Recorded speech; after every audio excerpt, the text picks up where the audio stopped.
Good morning, Vancouver. It's Thursday, March the 7th, and from deep, deep, deep in the dark recesses of the Pollinate studio, this is Terminal City News.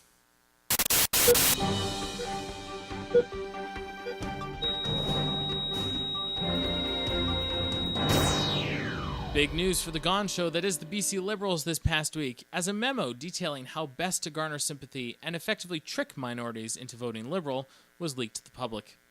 Naturally, every member of the Liberal Party is shocked and dismayed that this memo even exists, and everyone claims to have had no part in it. Coincidentally, two members of Christy Clark's cabinet have now resigned. Deputy Chief of Staff Kim Hockstad and Advanced Education Minister for the Multicultural blah blah blah, I don't get it. Well, that guy, John Yap, he also resigned. Let me be frank for a minute here, though. I don't believe for any second that this is not standard operating procedure this close to an election. I also don't think this is unique to the BC Liberals or even to Canada.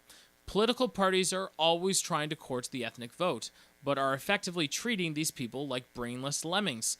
These are people, you yogurts, and maybe instead of trying to trick them into voting for you, you should examine your platforms and try to represent them. Hell, go out and meet them outside of a photo op. At times like this, I'm reminded of that old Jedi proverb that says... Oh, wait, I didn't write that joke. I've never seen that joke before.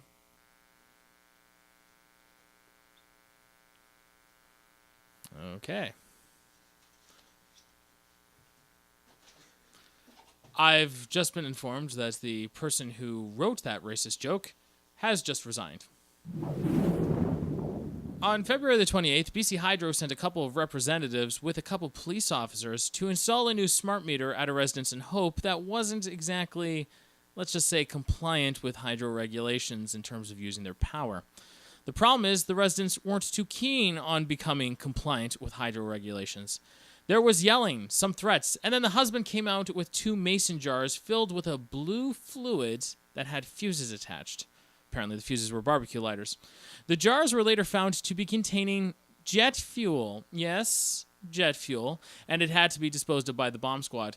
So, is that why you guys don't want to pay for hydro because you blew all your money on jet fuel? Or maybe you're worried about that, virtually non-existent health threat from the smart meters. Because, honestly, if that's the case, perhaps you should think about more of the health threats of having jet fuel stored in your home. The Fraser River Estuary Management Program has been slashed to pieces by the federal government in a sudden and surprising move. The program, which has such ridiculously wasteful activities like protecting wildlife and monitoring water quality, has had some of its functions transferred over to Port Metro Vancouver, who don't seem to know what to do with their newfound responsibilities. Suck it up, I suppose. Critics of the move cite this as yet another example of Harper systematically destroying Canada's environmental protection procedures. I see this as another move in the war between Harper and the fish people. More criticism for the BC Liberals this week, and it's just so easy.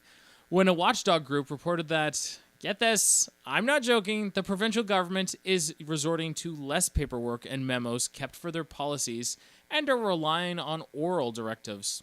Why, you are probably asking? Put simply, the watchdog group concluded that this was to curtail any freedom of information requests, as with no paper trail, there's no information to be freed to the public. I contacted Victoria and was told by an informant that this was part of an initiative to save paper and keep BC's forests pristine and protected. And perhaps maybe, just maybe, if they get enough good PR from that, they can slip in those pipelines and fracking by us. Forbes magazine has ranked Jim Pattison as the third wealthiest Canadian and the 219th richest man in the world.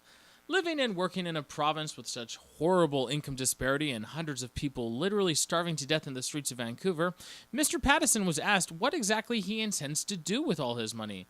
His spokesperson said that Mr. Pattison will manage his money in a philanthropic way and then promptly resigned. Several municipalities in the Lower Mainland have determined that they have no legal jurisdiction to ban the sale of shark fin soup. Representatives in Burnaby, Richmond, and a few others are still hoping that more action will be taken in the House of Commons. The Chinese community is steadfast in their delight of the morsel, believing it brings them the power of strength, speed, agility, tooth regeneration, a keen sense of smell, laser vision, flight, sexual prowess, clairvoyance, and... Hold on, can I try some? The 37-year-old man involved in the Stanley Cup riots of 2011, known as the Green Rioter, worst superhero ever, was sentenced to serve 5 months for his involvement in starting a fire to a truck with bearskins and then mooning police officers. The man allegedly was willing to pay only a littering fine instead of taking the whole rap, but for some bizarre reason, the judge wasn't too keen on that. Perhaps this unholy offspring of Shrek and Green Giant should have worn pants and left the Crocs at home. Who's been watching the Brier Cup? No one? Well, let me catch you up.